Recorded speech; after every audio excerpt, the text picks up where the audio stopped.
Welcome to Withdraw Consent. I'm Jack. I want to do another extra episode this week because I just want to catch the current events on this thing that happened a couple days ago.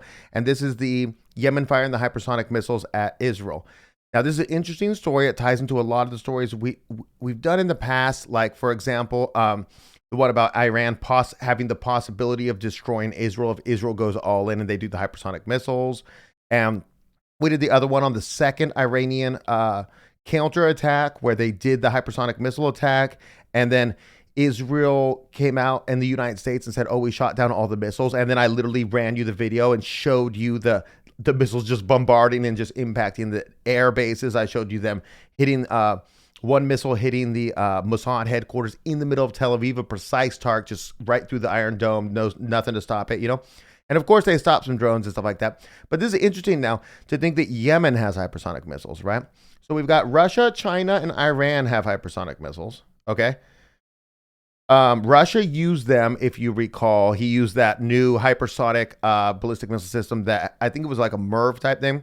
And do you remember after they did the ATACMS, not the most recent 8 ATACMS they just did that Russia all shot down, that clears Russia's nuclear protocol to nuke Ukraine. Now, not that most recent one, the one before that where they did the ATACMS, and then Putin sent the missile, and we've seen through the clouds just the missiles raining down, unable to be stopped. Of course, he didn't put any missile heads on those. It was just the missile body just impacting the ground, just to kind of show them what they could do. Then we saw in the second, like I said before, we did in the second counterattack by Iran. We saw how successful they were and how the air defenses couldn't defeat them. This reminds me of another episode where the atomic bomb episode where we talked about it back in the day, where the United States was trying to do this myth that air superiority was just king. That's all that mattered, despite the fact that after the pounding Germany took, Germany's military production continuously went up throughout the war, despite all the devastation of the aerial bombardment. And so we're in that situation now with the Yemen missile strike, right? First, Yemen has them, which is weird, but now they're allies with Iran. Maybe they got them from Iran. They don't claim it's an Iranian model. They claimed as early as September 2024 that they had these missiles, and they're called Palestine 2 because, of course, they're fighting on behalf of the Palestinians, their brothers, and you know, they're capable up to Mach 16, they say, this and that. So basically, they fired one early this year, about 5 days ago. And what happened is it just goes right through the air defenses and does this huge explosion in Tel Aviv and stuff like that. I don't know what the target was. I think it was an air base. I'm not sure the details and all that. But basically, it's just interesting because it's like Yemen has hypersonic missiles. Does the United States have them? Any NATO countries? Turkey? Nobody? Okay, that's where we're at. Israel, even? Because if we had them, Israel would have them, of course, you know? And so they've created this new paradigm where ballistic missiles are key and the defense of them is impossible in this situation. So then the interesting part of the story is the very next day, right? If you understand where Yemen's at, Yemen's not on the north side of Israel, but they fired a hypersonic missile at a power plant in the north of Israel, which means they're crossing this missile all the way over the length of Israel to hit this target. And the Houthis then came out and said, hey, mission accomplished. We hit the target. Israelis came out and said, nope, we shot it down. We shot it down, right? I looked on Twitter. I'm like, what's going on here? Because there's a low conflict going on. I've seen some ridiculous videos that people had posted with, you know, they got their Israeli flags and stuff like that, and they posted like a really slow missile going and then 2 interceptors going to get it. Now, if you look into this, the Houthis also sent several drones, which are like those slow drones that were used, and they used a ton of them in the first attack, the first Iranian counterattack, and they're very easy to shoot down. You can fly around planes and shoot them down. They have a very small chance of success of getting through the Iron Dome and the plane defenses, you know?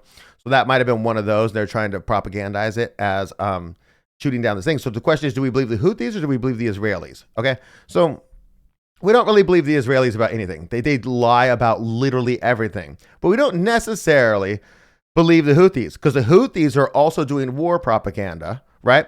I mean, the Houthis are interesting because the United States have been bombing them, Britain's been bombing them, and they're just like the other day they had, earlier this year, they had a couple 100,000, if not 1 million people out in the street protesting against the genocide in Gaza.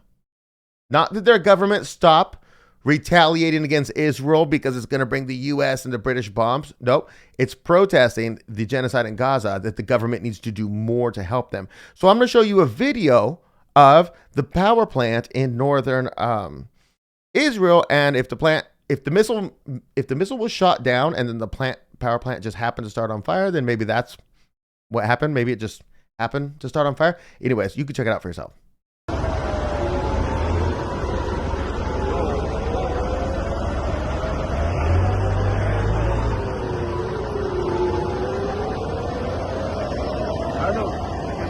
So anyways, this looks like more of this propaganda where you're trying to say you can't get through the Iron Dome. You can't get through the Iron Dome. Now, why didn't they say that on the first night where the first hypersonic missile came? And the reason why is because it was so close to Tel Aviv, the explosion. So everybody's sitting here filming it. Now you've got this power plant out in the middle of nowhere. You could just lock people down and say you're not allowed to film any of this. You know, we're going to say it didn't hit. It's national security, this and that. That's what I tend to think happened. I'm not telling you for sure that happened. I wasn't there. You know, I don't have a reporter on the ground. But I think it's an interesting story. It's interesting that Yemen has hypersonic missiles. It's insanity, you know? And if you just, oh my gosh, like think about this. If we were to go to war with China, what would happen? Well, right. It depends. Okay. It depends on how things change, because things change with military technology rapidly, right? But we learned with Ukraine and Russia that big boats aren't really the way to go.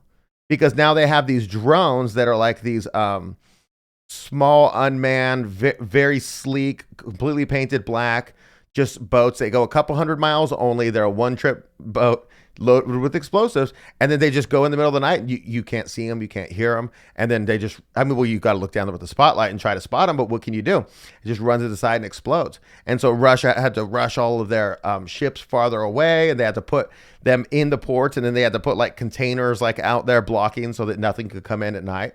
You know, just think about what our American aircraft carriers are going to do against China. You know, when you got these boat drones that you can send out just to put holes below the waterline, and then think about the hypersonic missiles. If our air defenses, if Israel's air defenses, which are the best air defenses in the world, all combined into one place, right? If they can't stop them, then how are our aircraft carriers going to stop them? But keep in mind, China's building 2 aircraft carriers right now. So the paradigm might change. But I mean, even like Yemen is threatening to attack a United States aircraft carrier with the hypersonic missiles. This Russia's threatening to sell anti-ship missiles to Yemen. It's just all escalation here, you know? But this is interesting stuff too, I think, because it's a lot of stuff you just don't hear any of this on the news unless you're really looking for it. And so that's why I wanted to bring it to you. Anyways, that's what I got for you. Hope you guys have a great weekend. I'll see you next week.